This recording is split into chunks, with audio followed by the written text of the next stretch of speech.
Hello everyone, this is Heather Thalheimer and welcome to 4 Minute Friday. Today's episode, Finding Healing Beneath the Waves, is the story of a member of the Wholehearted community, Tamami Okeno.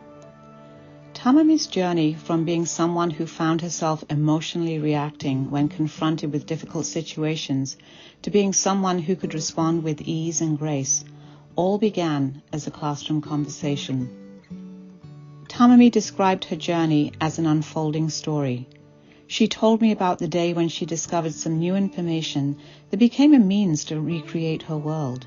She said at first it felt like a secret truth of sorts, but she soon discovered it was actually an entire body of knowledge that she had at her disposal to experiment with.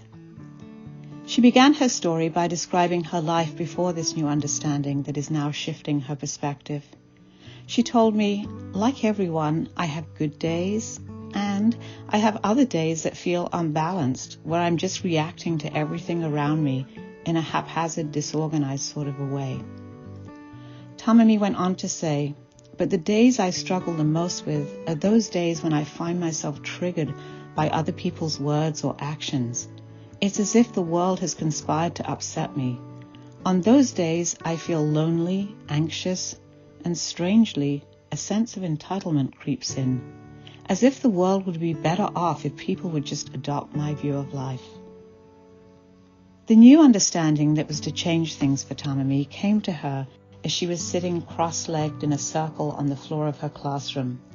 Tamami and her fellow graduate students were being introduced to the ideas of Dan Siegel, a clinical psychiatrist who teaches about a concept called mindsight.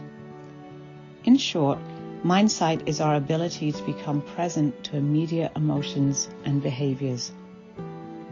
The premise is, if one can learn to develop an awareness of emotions as they arise and stay with them, instead of ignoring or retreating and running from them as we typically do, a physical change actually occurs in our brain. Our brain fires neurons to create new neural pathways.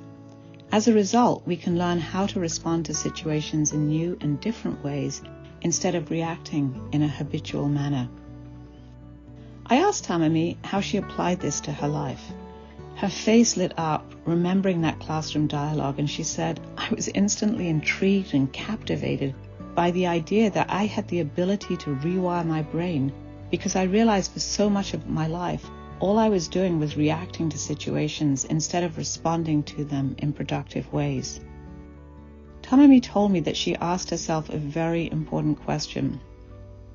How different would my life be if, instead of immediately crossing my arms and glaring when I become angry, I paused to acknowledge the anger and what it is teaching me, and then breathe deeply and choose a new response instead of reacting based on past memories. She went on to say, I realize the past doesn't matter if I learn how to be present. Then every moment offers new and creative possibilities. I'm not stuck. Nowadays, when I become upset and feel a familiar reaction building in me, I practice mindsight by picturing myself as the ocean. I imagine the upsetting words, the chaos, and the situations as if they were all choppy, turbulent waves. I remind myself that these waves are merely on the surface of the ocean.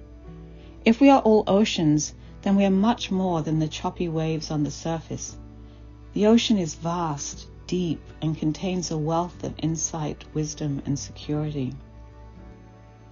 When things become overwhelming, I remember to slip beneath the turbulent, stormy ocean surface and just observe those sensations as they pass over me. I do not have to be the storm. I can observe the storm from underneath, in a space that is calm, settling, and expansive. In a world of disruption and confusion, we can dive beneath the waves to pause, breathe, and learn from our past selves, and then respond in new ways instead of getting stuck or becoming upset. In the depth of the ocean, protected from the storms above and embraced by a deep calm, we can connect to our original divine self and respond in ways that honor who we truly are. Thank you, Tamami, for sharing your story with us. I would love to hear from you, our listeners. your story of finding healing beneath the waves. You can share it by writing to heather@beingwholehearted.com. Thank you for listening and wishing you a wholehearted week.